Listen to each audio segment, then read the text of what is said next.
dia, muito obrigada por nos atender. Vamos falar um pouquinho de eleições, né? Política. Bem-vindo, bom dia.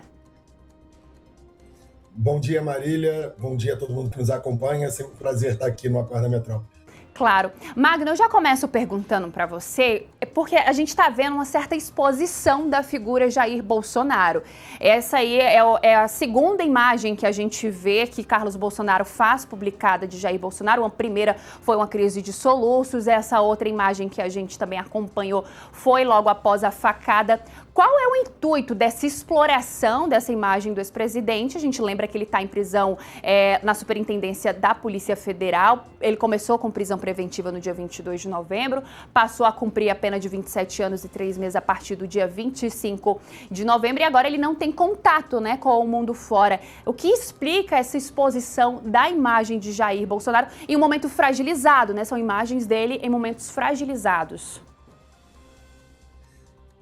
Acho que a explicação passa pela sucessão de Jair Bolsonaro, né? Pela essa tentativa da família, principalmente dos filhos, de se colocarem como os verdadeiros herdeiros do capital político construído por Jair Bolsonaro. Não se trata de uma disputa do bolsonarismo contra o sistema. A família Bolsonaro é parte do sistema. Jair Bolsonaro foi deputado por muitos anos, Carlos Bolsonaro foi vereador, Flávio Bolsonaro foi deputado, o Eduardo também, mas se trata de uma briga dentro do bolsonarismo para decidir quem será o representante do bolsonarismo daqui para frente. Se Jair Bolsonaro não é elegido, Jair Bolsonaro está fora do jogo, os filhos, principalmente Carlos, Flávio e Eduardo, querem se colocar como os representantes do pai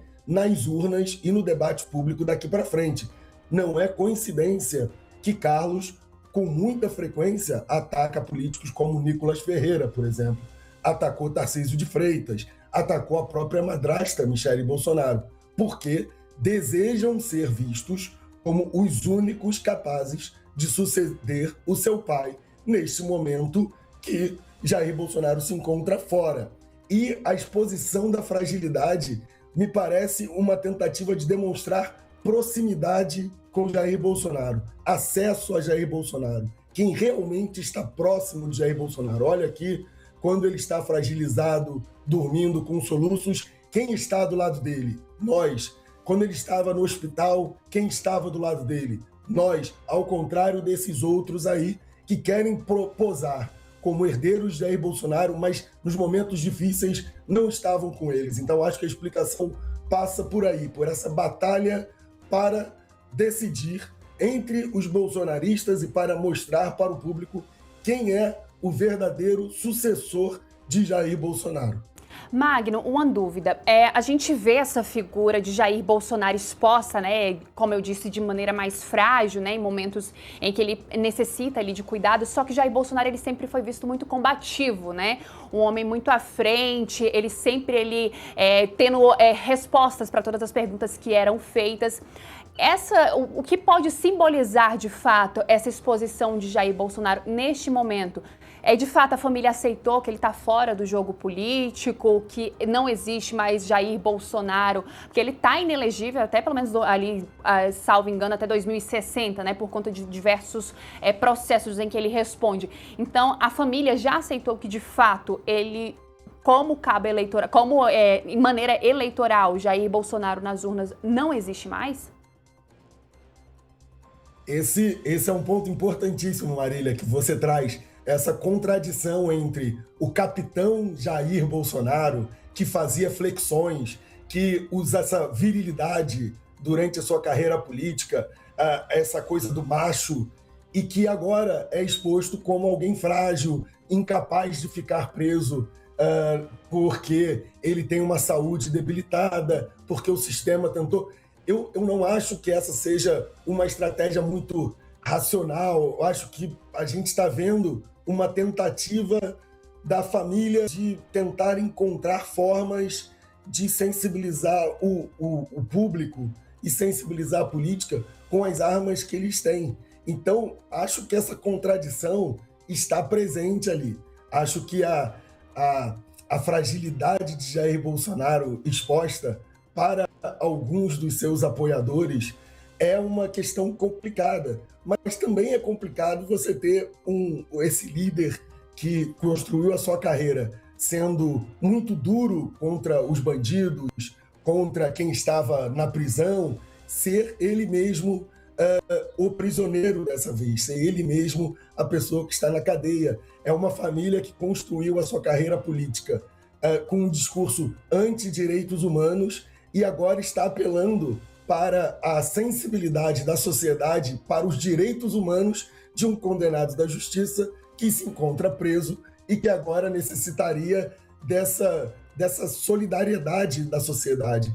E tem essa contradição mesmo. Alguém que passou a vida inteira dizendo que bandido bom, bandido morto, que a gente não tem que ter direitos humanos para quem está na cadeia. O próprio Jair Bolsonaro disse, olha, se você não existe você ser bem tratado na prisão, se você quer ser bem tratado, não cometa crimes. E agora a gente vê a família dele dizendo, olha, meu pai não pode ficar preso, ele está doente. E tem a questão da virilidade versus a fraqueza, a fragilidade. A gente está vendo uma transição em que há muitos componentes emocionais nela. A própria questão da família, olha, a família em primeiro lugar, mas a madrasta e os filhos não se dão bem, eles disputam a própria forma como Eduardo fala com o pai, né? Forma muito dura que a gente viu nas mensagens vazadas, que você se pergunta, nossa, quem fala com seu pai nesses termos? Acho que é uma família com muitas contradições e a gente está vendo algumas delas sendo expostas. Mas eu não acho que é uma contradição que necessariamente inviabiliza politicamente ou que constrange politicamente a família Bolsonaro ou o bolsonarismo. Eu acho que a política é cheia de contradições. A política tem questões emocionais e racionais que traz dentro dela essas questões.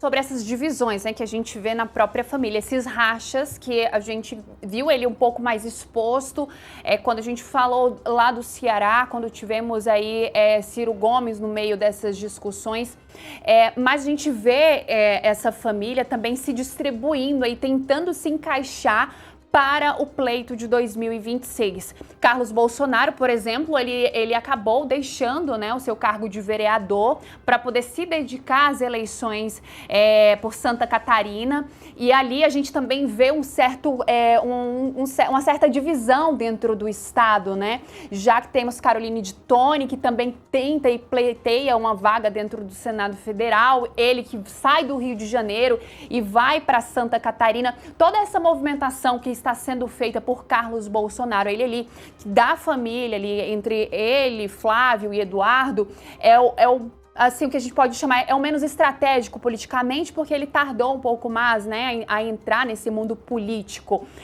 Como que a gente pode ver esse racha mesmo da família sendo reflexo também dentro da própria direita, né? Que a gente vê hoje a direita completamente, se não é Jair Bolsonaro, tem, por exemplo, né? Temos Flávio Bolsonaro, temos Ronaldo Caiado, que já lançou pré-candidatura, temos Ratinho Júnior. Como é que esse racha na família tem reflexo aí por fora também dentro da direita? A família está se movimentando para não perder o protagonismo na direita.